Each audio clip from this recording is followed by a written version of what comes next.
कभी कभी एक छोटा सा अपमान इंसान के दिल में ऐसी आग जला देता है कि वह या तो उस आग में जलकर राख हो जाता है या फिर उस आग को मशाल बनाकर दुनिया को रोशन कर देता है। यह कहानी उस शख्स की है जिसने अपमान की चिंगारी को अपने हौसले की हवा दी और उसे एक ऐसी मशाल में बदला जिसने समाज के अंधेरे को चुनौती दे डाली। यह कहानी है महात्मा ज्योतिराव गोविंदराव फुले की, एक ऐसे इंसान की जिसने न सिर्फ अपने लिए बल्कि लाखों दबे कुचले लोगों के लिए बराबरी का सपना देखा और उसे सच करने की ठान ली। तो बात है 11 अप्रैल 1891 के महाराष्ट्र का पुणे शहर की तंग गलियों में एक अलग ही रौनक थी। ज्योतिबा देवता का सालाना मेला जोर शोर से चल रहा है। बाजार में फूलों की मालाएं, मिठाइयों की दुकानें और भक्तों की भीड़, मंदिर के घंटों की आवाज हवा में गूंज रही थी। इसी दिन एक साधारण माली परिवार में एक बच्चे ने जन्म लिया। उसका नाम रखा गया ज्योतिराव, जो कि ज्योतिबा देवता के प्रति श्रद्धा के तौर पर था। यह बच्चा कोई राजकुमार नहीं था, न ही किसी बड़े खानदान का वारिस, लेकिन उसके भीतर एक ऐसी चमक थी जो एक दिन पूरे भारत को रोशन करने वाली थी।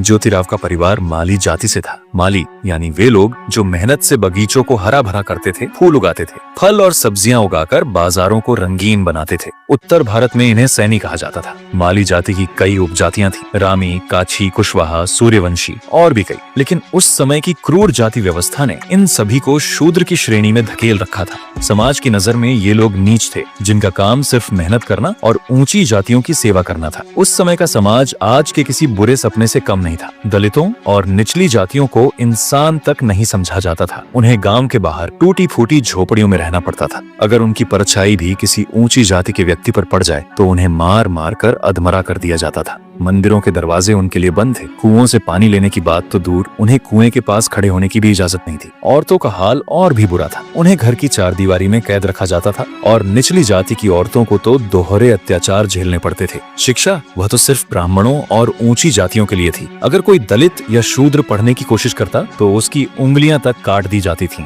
ब्राह्मणवाद उस समय अपने चरम पर था। पुरोहित समाज को अपने इशारों पर नचाते थे। अंधविश्वास और रूढ़ियों का जाल ऐसा था कि लोग सच और झूठ का फर्क ही भूल चुके थे। यह वह दौर था जब इंसानियत को कुचलकर जाति और धर्म के नाम पर बांट दिया गया था। ज्योतिराव का परिवार भी इस भेदभाव का शिकार था। माली होने के नाते उन्हें हर कदम पर ताने सुनने पड़ते थे। बाजार में उनकी सब्जियां खरीदी जाती थीं, लेकिन उनके साथ इंसान की तरह बर्ताव नहीं किया जाता था। ज्योतिराव का बचपन इन तानों और अपमानों के बीच बीता। वह छोटा बच्चा था, लेकिन उसकी आंखें सब कुछ देखती थीं। वह देखता था कि उसके पिता दिन रात मेहनत करते हैं, फिर भी उन्हें सम्मान नहीं मिलता। वह देखता था कि उसकी माँ को बाजार में लोग नीची नजरों से देखते हैं। वह देखता था कि गांव के स्कूल में सिर्फ ऊंची जाति के बच्चे पढ़ते हैं, जबकि उसके जैसे बच्चे सिर्फ खेतों में काम करने के लिए पैदा हुए माने जाते थे। उसके छोटे से दिमाग में सवाल उठने लगे, ऐसा क्यों है? क्या हम इंसान नहीं हैं? क्या हमें पढ़ने का हक नहीं है? क्या मेरी माँ बहन को सम्मान नहीं मिलना चाहिए? ये सवाल कोई साधारण सवाल नहीं थे। ये सवाल उस क्रांति के बीज थे जो ज्योतिराव के दिल में बोए जा रहे थे। वह बच्चा जो पुणे की गलियों में अपने पिता के साथ बगीचे में फूल लगाता था, धीरे धीरे समाज की सच्चाई को समझ रहा था। उसे नहीं पता था कि उसका यह गुस्सा, यह बेचैनी एक दिन उसे इतिहास का सबसे बड़ा समाज सुधारक बनाएगी। ज्योतिराव के जीवन को देखकर बाद में कई बड़े लोगों ने उनकी तारीफ की। भारत के पूर्व प्रधानमंत्री विश्वनाथ प्रताप सिंह ने कहा कि वह भारत में सामाजिक क्रांति के पहले सच्चे नायक थे, जिन्हें बुद्ध, महावीर और गुरु नानक जैसे महापुरुषों का उत्तराधिकारी माना जा सकता है। बाबा साहेब अम्बेडकर, जिन्होंने भारत का संविधान लिखा, उन्होंने ज्योतिराव को बुद्ध और कबीर के बाद अपने तीसरे गुरु के रूप में सम्मान दिया। पंडित जवाहरलाल नेहरू ने भविष्यवाणी की कि जैसे जैसे भारत में किसान और मजदूरों का उदय होगा, ज्योतिराव का नाम और चमकेगा। और सबसे हैरान करने वाली बात, महात्मा गांधी से पहले ज्योतिराव को महात्मा की उपाधि दी गई थी और खुद गांधी जी ने उन्हें सच्चा महात्मा कहा था। लेकिन यह सारी महानता अब भी कोसों दूर थी। अभी तो ज्योतिराव एक छोटा सा बच्चा था जिसके सामने समाज का क्रूर चेहरा था। उसे अभी अपमान की उस आग से गुजरना था जो उसे स्टील की तरह मजबूत करने वाली थी। लेकिन ऐसा कहा जा सकता है कि भेदभाव का विरोध ज्योतिराव के खून में ही थी, क्योंकि इनके परदादा ने भी जातिवाद और ब्राह्मणवाद के खिलाफ विद्रोह किए थे। उनके परदादा कोई साधारण इंसान नहीं थे। सतारा से करीब 40 किलोमीटर दूर कटगुण नाम की जगह पर एक छोटा सा गांव था। यहीं रहते थे ज्योतिराव के परदादा, जिन्हें उस समय गोहरे उपनाम से जाना जाता था। वे गांव में चौगुल्ला के रूप में काम करते थे। चौगुल्ला का मतलब होता है एक निम्न श्रेणी का ग्राम अधिकारी, जिसे गांव के छोटे मोटे काम सौंपे जाते थे। लेकिन उस समय पेशवा शासन का दौर था और ब्राह्मण राजस्व अधिकारी गांवों में राजा की तरह हुकूमत चलाते थे। दलितों, निचली जातियों और किसानों पर उनका का अत्याचार आसमान छू रहा था। ये अधिकारी मनमाने टैक्स वसूलते थे। अगर कोई किसान टैक्स न दे पाए तो उसकी जमीन छीन ली जाती थी।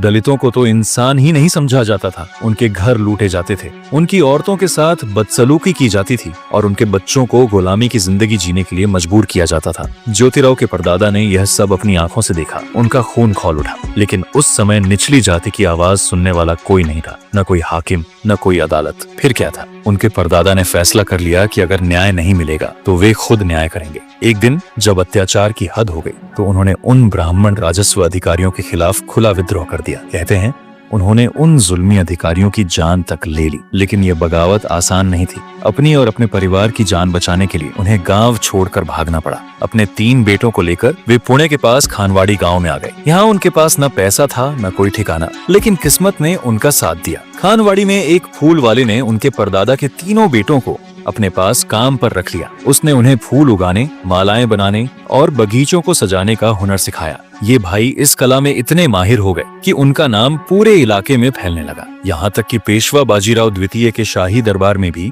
उनके बनाए फूलों की मालाएं और सजावट पहुँचने लगी। पेशवा इतने खुश हुए कि उन्होंने इन भाइयों को इनाम में 35 एकड़ जमीन दी, और वो भी बिना टैक्स की। यह कुछ छोटी बात नहीं थी। उनकी कला ने उन्हें नई पहचान दी। गोहरे उपनाम अब पीछे छूट गया। अब वे फूले कहलाने लगे, फूलों की तरह खिलने वाले। लेकिन यह नई पहचान भी उनकी जाति की सच्चाई को नहीं बदल सकी। हिंदुस्तान में उस समय हुनर से ज्यादा जाति मायने रखती थी। चाहे आप कितने ही बड़े कलाकार बन जाओ, समाज की नजर में आप वही शूद्र थे जिसे नीचा दिखाना उनका हक था। समय बीता और गोहरे जो अब फुले बन चुके थे, उनके परिवार की यह मेहनत और कला आगे बढ़ी। ज्योतिराव के पिता गोविंदराव भी अपने पूर्वजों की तरह फूलों और खेती का काम करने लगे। उन्होंने चिमनाबाई से शादी की और उनके 2 बेटे हुए, जिसमें सबसे छोटे थे ज्योतिराव। लेकिन ज्योतिराव के जन्म के 1 साल बाद ही एक बड़ा हादसा हो गया। चिमनाबाई का निधन हो गया, जिसके कारण गोविंदराव टूट गए। माली बिरादरी के लोगों ने उन्हें दूसरी शादी के लिए मनाने की कोशिश की, लेकिन गोविंदराव ने मना कर दिया। वे अपने बच्चों को अकेले ही पालना चाहते थे। इसके बाद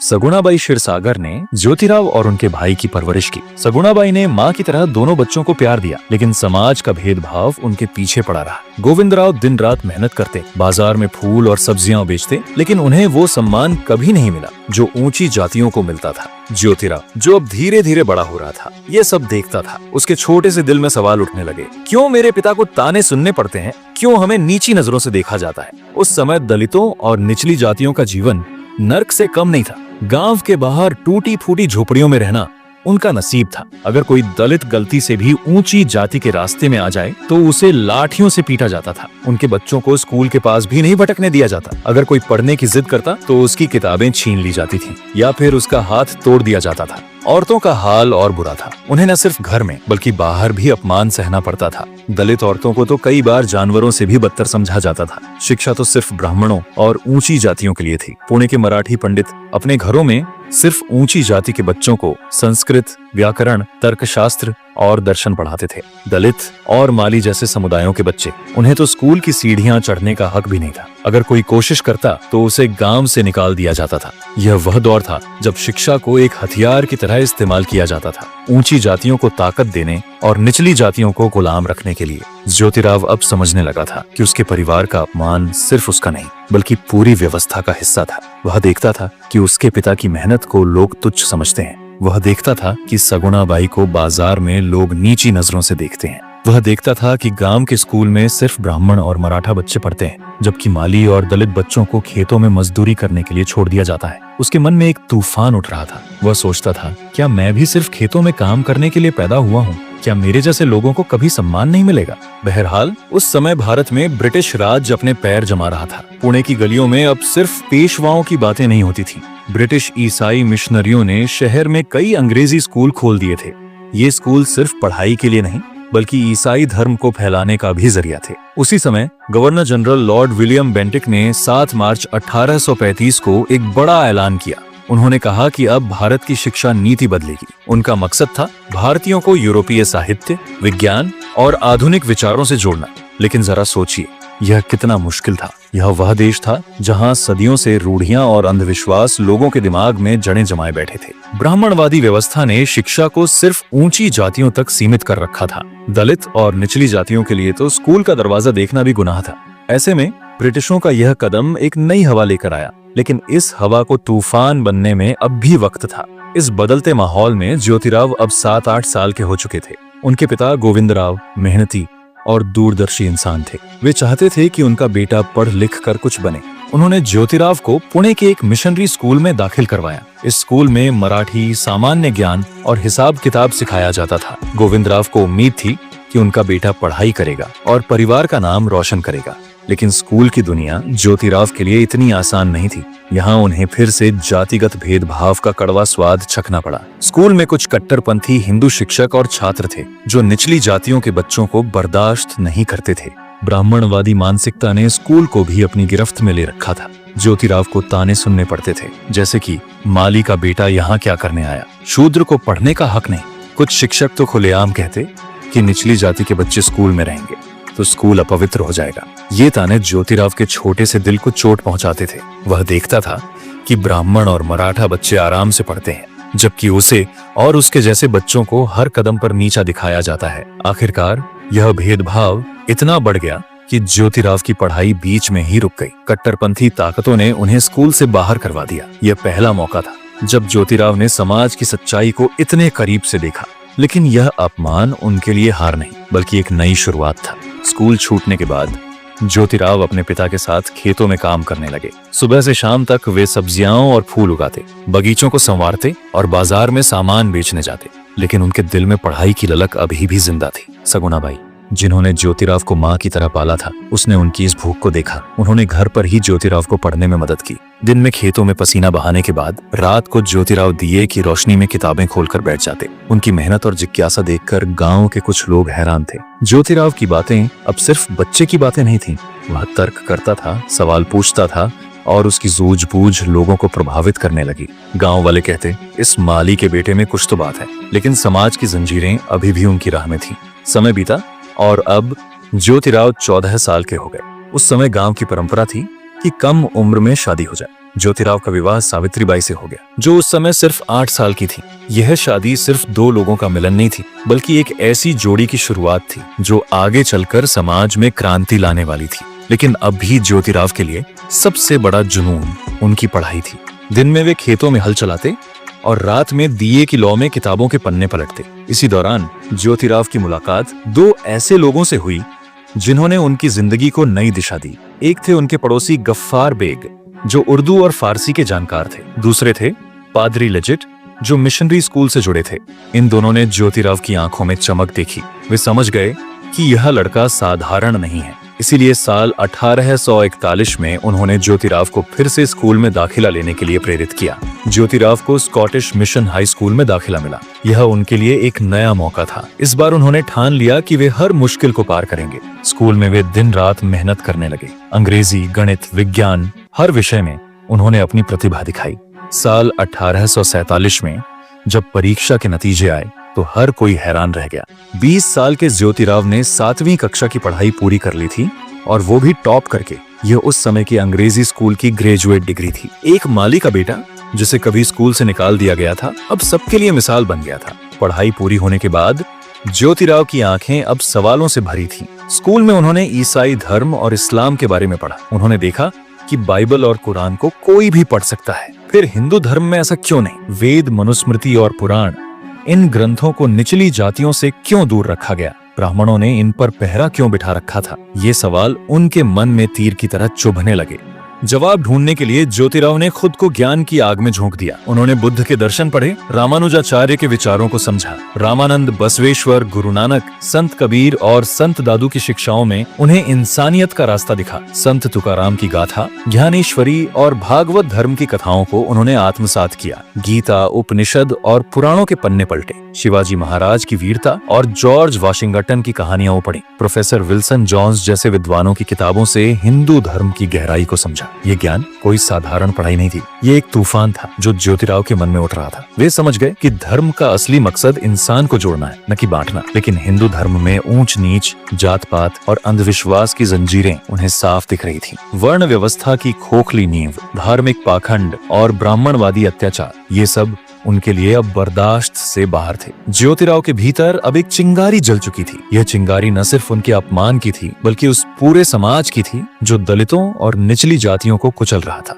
वे समझ गए थे कि इन जंजीरों को तोड़ने के लिए तलवार नहीं बल्कि ज्ञान और सच का हथियार चाहिए। लेकिन यह रास्ता आसान नहीं था। समाज की मोटी दीवारें उनके सामने थी। ज्योतिराव अब 20 साल के हो चुके थे। 1847 में उन्होंने स्कॉटिश मिशन स्कूल से अपनी पढ़ाई पूरी की थी। लेकिन यह पढ़ाई उनके लिए सिर्फ किताबों तक सीमित नहीं थी। यह उनके लिए एक खिड़की थी जिसने उन्हें दुनिया की सच्चाई दिखाई। उन्होंने देखा कि समाज की हर बुराई, जात पात, ऊंच नीच, अंधविश्वास की जड़ में एक ही चीज थी, अज्ञान। और इस अज्ञान को मिटाने का एकमात्र हथियार था शिक्षा। ज्योतिराव समझ गए कि जब तक लोग अंधेरे में रहेंगे तब तक वे इन जंजीरों को तोड़ना नहीं पाएंगे। शिक्षा ही वह चाबी थी जो हर इंसान के बंद दरवाजों को खोल सकती थी। चाहे वह दलित हो, शूद्र हो या औरत, सबके लिए शिक्षा बराबरी का रास्ता थी। लेकिन यह रास्ता आसान नहीं था। ब्राह्मणवादी व्यवस्था ने शिक्षा को सिर्फ ऊंची जातियों तक सीमित कर रखा था। दलित और निचली जातियों के लिए स्कूल के दरवाजे बंद थे। औरतों को तो किताब छूने की भी इजाजत नहीं थी। ज्योतिराव के मन में यह चिंगारी अब धीरे धीरे आग बन रही थी। लेकिन इस आग को भड़काने के लिए एक और हादसा होना बाकी था। साल था 1848।